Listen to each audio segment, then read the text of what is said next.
नमस्कार मंडळी. आज आपण बनवतोय गुलाबजाम. त्यासाठी मी काय केलंय, हा अर्धा किलो खवा घेतलाय. तो आता मस्त मऊ करते मी. छान ह्या हाताच्या ह्या ह्या साईनी असा मऊ करायचा.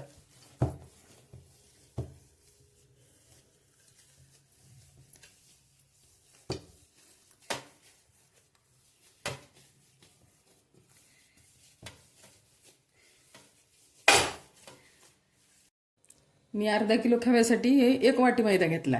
हे माप बरोबर आहे. एक थोडसा खाण्याचा सोडा टाकते मी.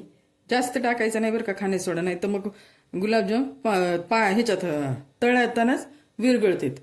एवढंच टाकायचे. मिक्स करून घेते आता.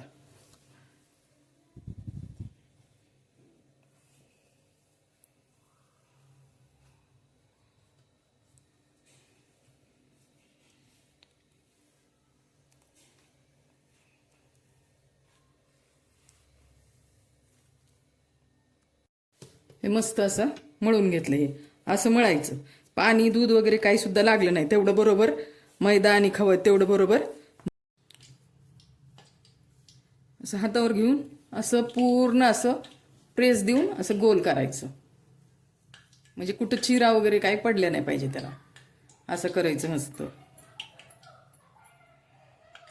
असे करायचे.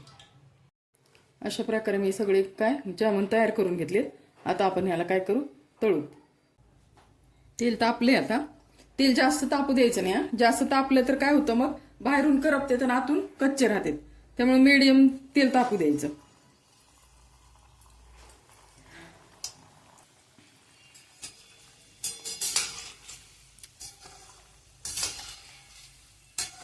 थोडेसे असे हलवून घ्यायचे. मग काय होतं, हलवल्यामुळं ते खाली एका ठिकाणी असे काळे होत नाहीत.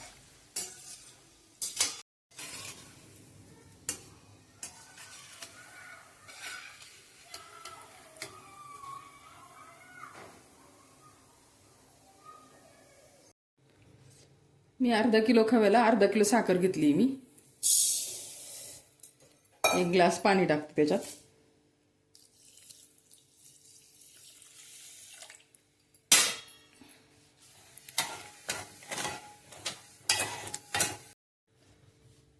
मी थोडंसं दूध टाकते त्याच्यात.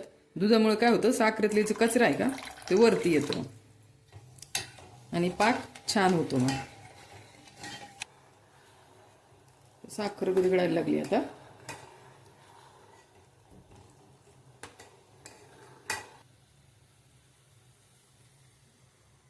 हे आता वरचं काढून टाकू आपण सगळं. साखरेचं हे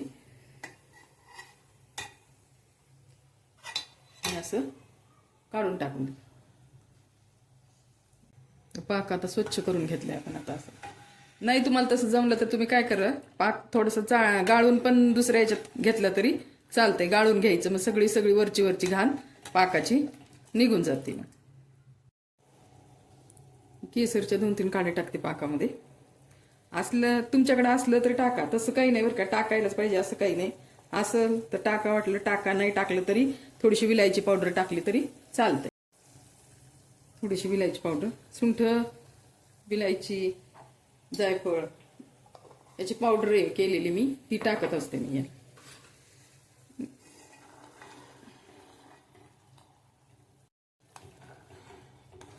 गुलाबजामुनला जास्त घट्ट पाक नाही पाहिजे, पातळच पाक लागतो.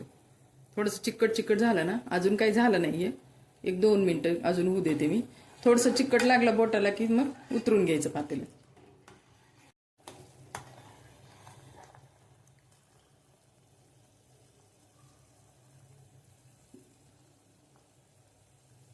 झाला पाक आपला आता तयार. आपण काय करू, उतरून ठेवू बाजूला.